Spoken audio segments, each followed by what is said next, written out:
네, 안녕하세요. 직무역량 중심 취업 컨설팅 센터 수완제이의 임송아입니다.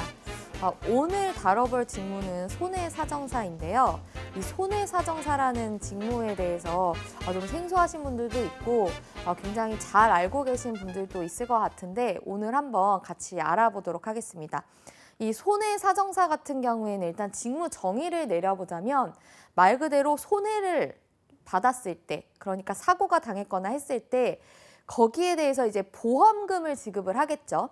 그 지급을 얼마나 할지 이 사람의 손해에 대한 사정을 따져본다. 이렇게 생각을 하시면 될 것 같아요. 그래서 이 손해사정사라는 직무는 보험금 지급 산정 기준을 정해주는 업무다라고 알고 계시면 될 것 같습니다. 그래서 사고 상황을 조사하고 적정 보험금을 산출하는 업무를 한다. 근데 이 손해사정사랑 보험계리사를 좀 헷갈려 하시는 분들이 있는데 이게 전혀 다른 직무입니다. 보험계리사에 대해서도 한번 얘기를 해볼 텐데 이건 이런 거죠. 보험 상품을 개발을 하겠죠. 그러니까 뭐 암보험이 됐든 뭐가 됐든 이런 보험 상품을 개발하는 데 있어서 이 수리를 한다거나 그 등의 제반 업무를 하는, 그러니까 이게 어떤 얘기냐면 예를 들어서 보험금을 상품을 개발할 때 뭐 월 10,000원, 뭐 월 5만 원, 월 3만 원 이런 식으로 내야 되는 금액. 그러면 내가 예를 들어 3만 원을 냈다. 그럼 3만 원을 내는 사람들이 몇 명 정도가 모여야 하며 몇 명 정도가 모였을 때 책임 준비금이라는 게 있어요. 그러니까 보험사들은 그냥 우리한테 돈을 받아서 이걸 가만히 냅두는 것이 아니라 이걸 가지고 이제 뭐 펀드에 가입을 한다든지 아니면 뭐 주식 투자를 한다든지 이런 식으로 이 자금을 운용을 하겠죠.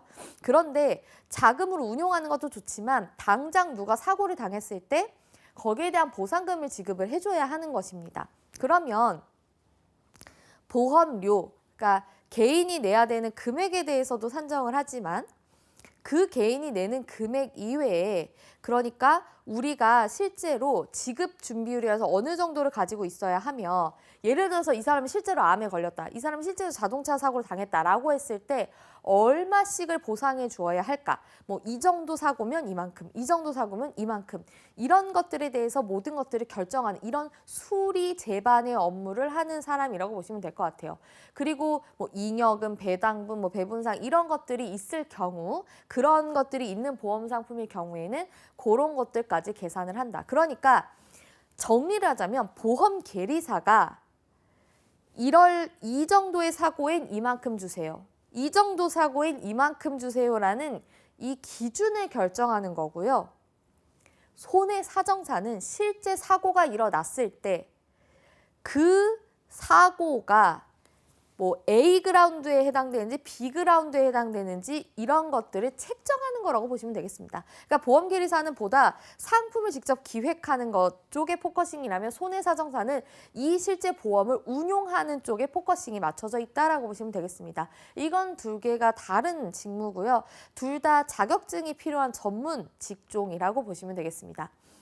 제가 방금 전에도 전문 직종이다, 자격증을 요한다라고 말씀을 드렸는데 그래서 초봉이 생각보다 굉장히 높습니다. 그러니까 원수사 기준으로 4,500만 원 선, GA 기준으로 3,500만 원 선. 원수사 뭐고 GA는 뭐냐 궁금해하실 텐데 이건 이제 GA는 대리점이라고 보시면 될 것 같아요. 그래서 이 대리점 자체에서 이제 손해사정사를 가지고 있는 거죠. 예를 들어서 뭐 KB손해보험의 무슨 지사. 그러니까 이 지사라는 건 직접적으로 이제 보험 설계사들이 이제 각 대리점들을 내겠죠. 그럼 이 대리점에서 자체적으로, 그러니까 우리 고객님이 다치셨어, 이런 겁니다. 그래서 우리 고객님이 다치셨는데 여기에 대해서 어떻게 할까라는 직접적인 대리점에서 바로바로 업무를 처리하는 게 이제 GA 대리점 이제 손해사정사고요. 원수사라는 건 말 그대로 KB 손해보험 본사를 의미합니다. 그래서 이 자체 본사에서도 손해사정사들을 이제 채용을 해서 뭐 각종 이제 뭐 다양한 서비스들, 그러니까 대리점을 거쳐서 이제 본사까지 넘어온, 어떻게 보면 조금 더 까다로울 수 있는, 그리고 뭐 기업 대비, 그러니까 개인적인 업무들은 어떻게 보면 GA 쪽에서 한다면 기업보험이라든지 이런 걸 관리하는 등등의 업무를 하죠. 그렇기 때문에 이제 대리점으로 취업할 시 3,500만 원 선, 원수사, 그러니까 본사로 취업을 했을 시에는 4,500만 원 선으로 약간 초봉이 상이할 수가 있습니다. 필요 역량들은 어떻게 되느냐. 기본적으로 이제 윤리성이 굉장히 중요합니다. 왜 이런 얘기 들어보셨을 거예요. 손해사정사 잘 만나서 보험금 많이 받았다. 손해사정사를 잘못 만나서 보험금을 적게 받았다. 그러니까 이 사람이 다치는 일, 뭐 사람이 사고를 당하는 일, 이런 것들이 어떻게 보면 좀 애매한 기준일 수가 있죠. 예를 들어서 뭐 정말 뭐 차 사고가 났다고 하더라도 이게 기스가 이런 식으로 났는데 뭐 요게 조금 더 보태면 이렇게 될 수도 있고 뭐 조금 더 보태면 이렇게 될 수도 있고 굉장히 이게 애매모호할 수 있기 때문에 이 손해사정사가 공평성, 객관성을 가지고 있어요. 그러니까 윤리성이라는 게 그냥 비단 착하기만 한 것이 아니라 공평성과 객관성을 가지고 있어야지만 그 회사에서도 손해가 아니며 소비자, 그러니까 보험을 구입한 이 구매자에게도 최대한의 어떤 보상을 지급할 수 있는, 그러니까 양측에 정말 딱 적정선을 찾는 것이 중요하다는 거죠. 이런 의미에서의 윤리성입니다. 그럼 여기서 조금 더 짚어볼까요? 그럼 손해사정사가 객관성과 공평성을 가지기 위해서는 어떤 역량이 필요할까요? 굉장히 많은 케이스 분석을 해야 되겠죠. 그냥 이 정도면 감으로 이 정도 책정해주면 되겠는데가 아니라 좀 뭔가 모호하거나 뭔가 이렇게 복잡한 그런 사항이 있을 때 여기에 대해서 객관적 자료를 토대로, 기존 자료를 토대로 한 조금 더 객관화되고 공평성 있는 검증을 해야 된다. 그렇게 하겠습니다라는 것이 이제 자소서 문항에 들어가시면 좋겠죠. 기본적인 숫자 감각도 중요합니다. 이 적정성이라는 것을 보험에 대한 배상 지급 어떤 숫자로 감별을 하는 것이기 때문에 숫자 감각이 굉장히 중요하다. 그리고 이런 것들은 정말 꼼꼼한 페이퍼 워크가 중요하겠죠. 그래서 서류를 기반으로 하는 것인데 어떤 서류들에 대한 검토 및 서류 작성에 있어서 굉장히 꼼꼼함이 필요할 것 같습니다. 왜냐하면 손해사정사가 뭔가를 잘못해서 이 자료 검토를 제대로 안 해서 뭔가 혹은 이 자료에 대한 작성이 잘못되었을 때 정말 이게 소송으로 이어지는 경우들이 왕왕 있기 때문입니다. 그리고 소통 능력 굉장히 중요하겠죠. 정확한 의견 진술 이런 것들이 대리점 정도가 되었을 때 손해사정사와 만약에 고객 클레임이 있을 때 직접적으로 이제 대면은 아니지만 전화상 등의 업무를 하게 될 수가 있기 때문에 그런 커뮤니케이션 능력도 굉장히 필요할 수가 있습니다. 손해사정사는 그냥 손해사정사라는 자격증 한 가지만 있는 것이 아니고 3가지가 있습니다. 신체 손해사정사, 재물 손해사정사, 차량 손해사정사가 있는데 가장 아무래도 많이 이제 채용을 하기도 하고 많은 분들이 지원하시기도 하는 분야가 이제 신체입니다. 그러니까 이 신체 손해사정사에 대한 정리를 말씀드리자면 자동차 사고 및 그 밖의 보험사로 인한 어떤 사고 중 사람의 신체와 관련된 손해액을 측정한다. 그러니까 자동차 사고, 그 밖의 보험사로 인한 사고, 그러니까 많은 보험사고들을 포괄하는데 모두 사람이 다친 것. 그렇기 때문에 아무래도 좀 범위가 넓겠죠. 그렇기 때문에 좀 아무래도 필요로 하는 인력도 많을 것이고 범위가 넓기 때문입니다. 그럼 재물은 뭐냐? 자동차 사고 및 그 밖의 보험사로 인한이라는 어떤 전제가 신체에 붙었죠. 그러면 재물은 자동차 사고를 제외한 모든 재물에 대한 사람이 아닌 물건에 대한 손해사정사입니다. 차량이라는 것은 자동차 사고를 의미하죠. 그러니까 뭐 사고를 당해보신 적이 없었을 수 있는데 대인과 대물이라는 것이 있는데 대물이라는 것은 사람이 아닌 물건, 뭐 예를 들면 자동차, 집 이런 것들입니다. 대물 중 차량을 따로 두고 차량 사고가 많기 때문이겠죠. 그 이외의 것을 재물이라고 하며 모든 사고 중에 사람이 다치는 걸 신체라고 한다. 이렇게 보시면 되겠습니다. 그래서 실제 자격증 이제 취득을 하시는 시험에서 여러분께서 이 3가지 중에 한 가지를 선택하셔서 시험을 보게 되는 거죠. 시험 얘기를 자꾸 하는 이유는 손해사정사는 자격증이 없으면 취업이 될 수 없습니다. 그러니까 취업을 떠나서 손해사정사라는 직무를 수행할 수가 없다라고 보시면 될 것 같아요. 자격증 취득에 대해서 그럼 한번 알아보도록 할 텐데 이제 1차와 2차 시험이 나뉘는데요. 1차 시험에서는 객관식입니다. 사지선다형 4가지 문항 중에 한 가지를 선택하는데 그 이제 1차 시험에서는 세 가지 과목이 있습니다. 보험업법, 보험계약법, 손해사정이론 이 세 가지를 보게 되는데요. 적정 수준의 점수만 넘으면 됩니다. 그래서 합불로 나뉘어지고 어떤 세 과목 중에 한 과목이라도 꽈락을 하게 되면 아예 탈락을 해버리는 거죠. 세 과목 중에 한 과목이 이제 꽈락인데 다른 과목 점수가 아무리 높아도 소용이 없다. 모든 이 세 가지 문항에 대한 것들이 다 이제 적정 수준의 점수를 넘어야 한다. 그럼 이제 2차로 넘어가면 2차에서 이제 논술형으로 보게 됩니다. 그래서 아까 말씀드렸던 신체, 재물, 차량 중 한 가지를 택하거나 종합이라고 하여서 세 가지를 다 함께 볼 수가 있는데 대부분 이제 한 가지를 보시고 뭐 내년에 한 가지를 더 취득한다든지 이런 식으로 합니다. 뭐 이거는 좀 궁금하실 수 있어서 이제 합격률을 말씀드리자면 그러니까 아예 1차 전형 합격자가 아니라 서류 제출자를 기준으로 신체, 손해사정사는 35%, 재물은 60%, 차량은 30%가량의 합격률을 보인다고 합니다. 재물이 상대적으로 좀 시험이 쉽기 때문에 많은 분들이 합격을 하시는데 어떤 것을 선택할지는 본인의 이제 선택이실 것 같습니다. 그래서 이렇게 손해사정사 자격증을 취득을 하면 그제서야 이제 손해사정사 직무에 지원을 하시거나 그 이외에 손해사정사 등의 각종 금융 관련된 자격증을 우대하는 그런 이제 보험, 금융 이런 곳에 이제 취업을 하실 수가 있게 되는 거죠. 보험 관련 자격증들을 좀 몇 가지를 손해사정사를 짚어보면서 같이 알아보도록 할 텐데요. 일단 보험 계리사는 아까 전에 같이 짚어봤습니다. 그래서 조금 더 살펴보면 보험의 위험률을 측정하고 보험료, 내는 비용, 보험금, 받는 비용, 산출, 그리고 보험 상품을 개발합니다. 그래서 상품 기획 및 개발이라는 보험 이제 회사에 그 어떤 이제 TO가 있을 때 대부분 이 직무에 지원하실 때는 보험 계리사 자격증을 추천을 하는 거죠.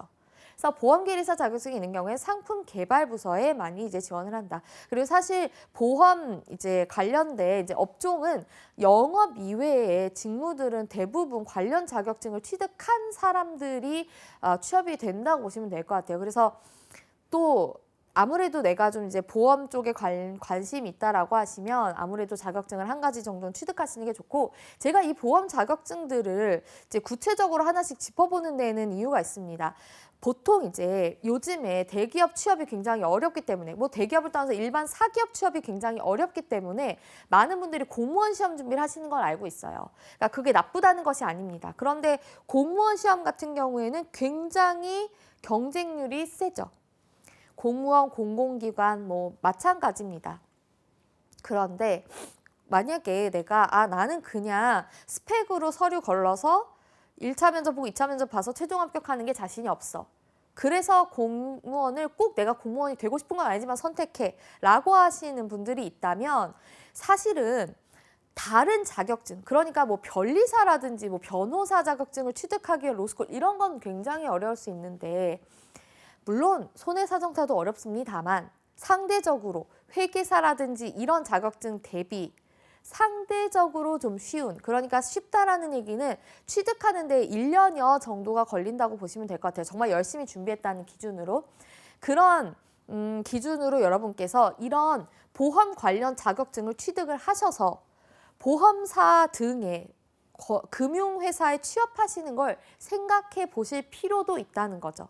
그래서 나는 굉장히 좀 숫자적 감각이 좋고 나 외우는 걸 잘한다라든지 이런 분들 같은 경우에는 공무원 시험만 생각하실 것이 아니라 뭐 그렇다고 해서 너무나 경쟁률이 높은 그런 어떤 자격증은 아니더라도 물론 어렵습니다만 이런 이제 뭐 손해사정사라든지 법무사라든지 이런 등등의 자격증을 취득한 뒤 관련 기업에 취업하는 것도 하나의 진로로 생각해 보실 필요가 있기 때문에 좀 구체적으로 짚는 거고요. 어쨌든 특히나 보험계리사는 제가 조금 더 추천드리는 이유가 이 IFRS 17이라고 들어보셨는지 모르겠어요. 이게 국제적으로 통용하는 회계 기준입니다. 그래서 이게 앞으로는 전 이제 세계적으로 어떤 이제 관련된 이제 기준을 세계적으로 통합을 한다는 거죠. 그런데 그 관련 기준이라 함은 이제 회계적인 기준은 보험금 지급률이 굉장히 중요합니다. 보험금 지급률을 이제 기존의 어떤 가액이 아니라 요것을 이제 나중에 어떤 금리 인상이라든지 인하라든지 이런 것들을 고려한 시세를 가지고 한다. 그러니까 결론적으로 보험금 지급률에 대한 어떤 규정이 굉장히 까다로워졌기 때문에 거기에 대해서 보험 계리사들에 대한 수요가 굉장히 늘어나고 있다는 거예요. 그래서 보험 계리사 등이 이제 새 회계 기준 도입으로 굉장히 선호를 많이 하고 있기 때문에 손해사정사와 더불어 보험 계리사 등에 여러분께서 자격증을 취득하시면 상대적으로 취업이 굉장히 쉬울 수가 있다라는 겁니다. 그 다음에 이제 손해사정사로 다시 넘어오면 이제 사고의 원인 분석, 사후 배상 판단, 손해액 결정 및 보험금 지급을 합니다. 직접적으로 돈이 그러니까 고객과 B2C로 고객과 이제 직접적으로 이제 연관이 있기 때문에 어떻게 보면 조금 더 철저하셔야겠죠. 그래서 사고조사, 합의 등의 업무를 담당합니다. 합의를 직접 담당하실 수가 있어요. 그러니까 이게 GA, 그러니까 대리점 기준으로는 그러한데 그렇기 때문에 커뮤니케이션 능력이 좀 필요합니다. 그래서 이 세 가지 아까 말씀드렸던 자격증 중에 한 가지를 취득해서 실무 실습 후 이제 본격적으로 업무를 하시는 거죠. 보험 조사 분석사도 있습니다. 그러니까 이 보험금을 지급할 때 손해사정사 혼자서 하는 것이 아니라 보험 사고에 대한 조사 분석 그리고 보험 범죄 그러니까 손해사정사는 직접적으로 고객님 보험금을 이 정도 드리겠습니다라는 거라면 보험조사 분석사라는 것은 혹시 여기에 보험 범죄라든지 그런 것들이 있지는 않을까. 이 보험 범죄라는 건 예를 들어서 손해사정사가 이 회사의 어떤 입장을 고려하여서 보험금을 적게 지급을 했다라든지 혹은 뭐 이런 일은 거의 일어나지 않겠지만 손해사정사가 고객과 짜고 보험금을 굉장히 많이 지급을 했다라든지 아니면 이 보험 사고 자체가 보험 사기였다라든지 이런 것들을 적발하는 그리고 검사하는 그런 직무라고 보시면 될 것 같습니다. 그래서 어떻게 보면 조금 더 이제 자격증 중에서도 또 민간 자격증입니다. 국가 자격증이 아니기 때문에 조금 더 따는 데는 수월하실 수 있는데 시험 과목 같은 경우에는 뭐 다양하게 있습니다. 보험 심사역이 이제 여러분께서 잘 아시는 언더라이팅인데 언더라이팅 같은 경우에 굉장히 많이 채용을 하죠.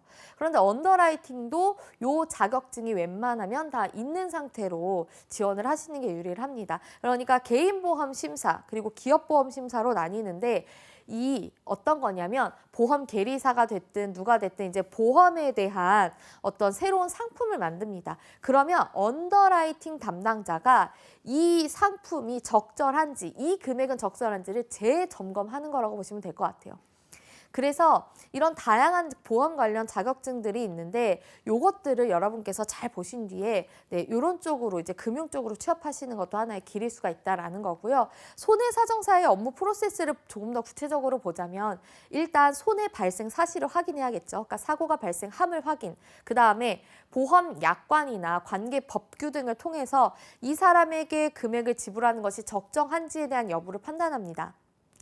적정하다라고 이제 승인이 나면 손해액, 보험금을 이제 본격적으로 따지게 되는 거죠. 그래서 예를 들어서 이 사람에게 뭐 500만 원을 지급하기로 이제 사정이 끝났다 하면 거기에 대한 서류 작성을 직접 합니다. 그래서 보험회사에게 의견을 진술하기도 하고 거기와 더불어서 이제 고객에게 직접 지급한다든지 고객과 협의 이런 것들 그리고 만약에 예를 들어서 우리 자동차를 가지고 계신 고객님께서 사고가 나셨는데 상대편과 이제 합의를 봐야 되겠죠. 그런 것들도 손해사정사가 직접적으로 하지는 않지만 합의 금액. 그래서 이제 보험사에서 이제 직원분이 나오셔서 적정 금액을 다시 검토 후 연락드리겠습니다. 적정 금액 검토 후 합의 절차 진행하겠습니다. 라고 했을 때 그걸 혼자 생각하는 것이 아니라 이제 손해사정사분과 직접 조율을 해서 결정을 하는 것이죠. 여러분께서 또 이제 보시면 좋은 것이 손해사정사 같은 경우에는 자격을 활용할 때 두 가지가 있습니다. 창업을 하실 수가 있고 취업을 하실 수가 있는데요. 그러니까 이 손해사정사 같은 경우에는 내가 직접적으로 취업이 되지 않아도 창업을 해서도 여러분께서 직접 이 해당 업무를 하실 수가 있다는 거죠. 창업 같은 경우에는 이제 손해사정사 사무소를 개업하시면 되는데요. 왜 이 손해사정사 사무소라는 건 두 가지가 있습니다. 어떤 기업에서 이 손해사정사를 이제 다른 이제 개인이라든지 아니면 법인 손해사정 법인이 있어요.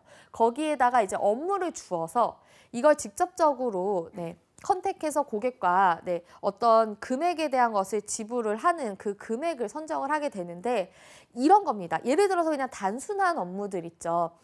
내가 예를 들어서 뭐 고객에게 뭐 그냥 이거는 정말 어떤 고객과 이제 시비가 붙을 여지가 없다.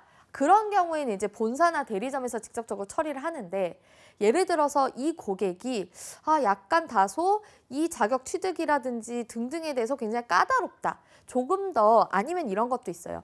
내가 만약에 보험에 대해서 가입을 했는데 가입 기간이 너무 짧은데 이 사람이 질병에 걸렸거나 사고를 당했다.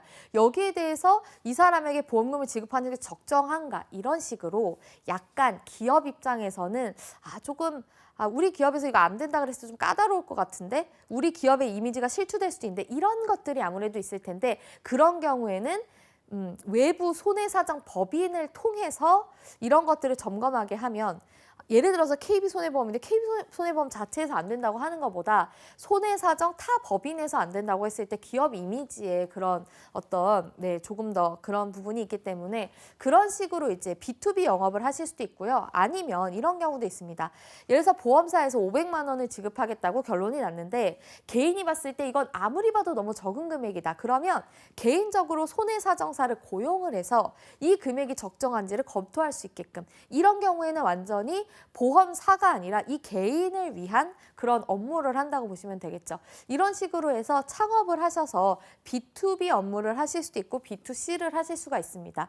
그러면 손해사정사 자격을 취득해서 나는 그냥 기업에서 일하는 것보다 내가 직접 영업을 해서 내가 직접 이런 수주를 따서 내가 무언가를 해내가는 그런 난 추진력이라든지 그런 굉장히 주도적인 능력도 있고 난 리더십도 있다 하신 분들 같은 경우에는 창업을 하실 수도 있다는 거죠. 그러니까 다른 보험 계리사라든지 등등의 언더라이팅이라든지 이런 것들은 본사 그러니까 원수사가 있어야지만 가능한데 손해사정사는 그렇지가 않다는 겁니다. 그래서 기업에서 일을 하실 수도 있고 창업을 하실 수도 있다. 이것이 조금 더 어떻게 보면 선택의 폭이 넓은 이유가 될 수도 있겠죠. 이제 취업을 하시게 될 경우에도 그냥 단순히 보험회사에만 취업을 하실 수 있는 것이 아니라 보험회사의 이제 상품개발부서에서 이제 계리사와 함께 꼭 말하자면 계리사는 보다 금액적인 부분을 검토한다면 손해사정사는 이런 사고가 발생할 수 있음. 사고가 발생했을 때 이런 디테일이 생길 수 있음에 대한 이제 규정을 정하는 거겠죠. 그래서 상품개발부서에서 고용이 되실 수도 있고 직접적으로 손해사정사를 하시는 어떤 GA라든지 이런 업무를 하실 수도 있겠고요. 그런 보험기업이 아니더라도 금융기관이라든지 금융감독원 등의 이제 공공기관에도 진출을 하실 수가 있습니다. 그러니까 금융기관이나 이제 금융감독원 예신탁 이런 쪽에 이제 보험 그런 쪽의 금융기관들이 또 있을 텐데 이런 쪽에서는 이제 대부분이 기업에 대한 업무를 감시 관찰을 하게 되겠죠. 그러니까 금융감독원에 정말 5급 공무원이 되어서 이제 취업을 하시는 분들도 있겠지만 그게 아니라 손해사정사 직무에 대해서 전문성을 가진 자가 여기 이제 취업을 해서 보다 이제 금융감독원 내에서 보험에 대한 다양한 사고라든지 아니면 사기라든지 아니면 보험 기업에 대한 감시 관찰을 할 수가 있다라는 겁니다. 손해사정사라는 직무의 채용 절차는 대부분 이제 공통 직무로 이제 채용이 되는데 만약에 여러분께서 보험회사가 공통 직무 이렇게 해서 지원을 하라고 했을 때 특정 언더라이팅, 상품 개발, 아니면 손해사정사 자체 이런 것들의 특정 직무를 어필을 하시는 게 좋습니다. 그래야 자기소개서가 좀 더 구체화되기 때문이죠. 그냥 아무거나 시켜주시면 할게요. 이런 식이 아니라 저는 손해사정사 자격증을 가지고 손해사정사 업무를 하고 싶습니다. 혹은 저는 상품 개발 쪽을 하고 싶습니다. 그 이유는 하시는 게 좋다.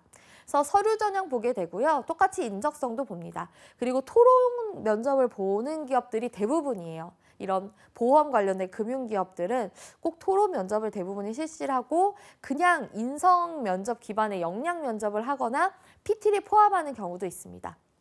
그리고 이제 임원 면접으로 갔을 때 역량과 인성을 결합한 임원 면접을 보면서 이제 최종 채용이 되게 되겠죠. 최근에 이제 보험사 같은 경우에 이런 자격증들을 가진 분들이 대부분 취업을 하시기 때문에 나는 금융업계에서 좀 일하고 싶다 하시는 분들은 꼭 이 자격증을 취득하는 걸 한번 고민을 해보시면 좋을 것 같습니다. 그리고 손해사정사 같은 경우에는 뭐 굉장히 이제 대학 갓 졸업한 분들도 많이 하시지만 뭐 20, 30대를 넘어서서 30, 40대 분들도 굉장히 많이 이제 취득을 하시려고 하거든요. 그렇기 때문에 나이의 제한이 상대적으로 적습니다. 그래서 나는 이제 취업을 하고 싶은데 그냥 사기업 가기에 나이가 좀 많이 든 것 같다. 이런 분들도 손해사정사 취득을 하시면 상대적으로 나이에 대한 어떤 제한이 조금 더 풀어져 있기 때문에 취업을 하시기가 조금 더 쉽지 않을까 생각을 합니다. 요즘에 취업이 굉장히 어렵다고 하는데 굉장히 다양한 루트들이 있습니다. 그냥 남들이 다 하는 그런 것들도 좋겠지만 최근에 이제 굉장히 어떤 TO도 많이 있고 수요가 많이 있는 이런 뭐 보험 계리사라든지 손해사정사라든지 이런 직무와 관련된 자격증 취득 후 취업을 하시는 그리고 그 밖에 다양한 여러 가지 다른 사람들이 안 하는 방법을 시도를 하셔서 조금만 더 차별화를 하시면 여러분께서 조금 더 성공 취업을 하시는데 수월하시지 않을까라는 생각으로 이번 시간 준비했고요. 손해사정사라는 직업 굉장히 전문성도 있고 탄탄하고 또 정년도 없습니다. 뭐 제가 이걸 광고하는 건 아니지만 한번 고민해 보시라는 차원에서 이번 시간을 마무리하도록 하겠습니다.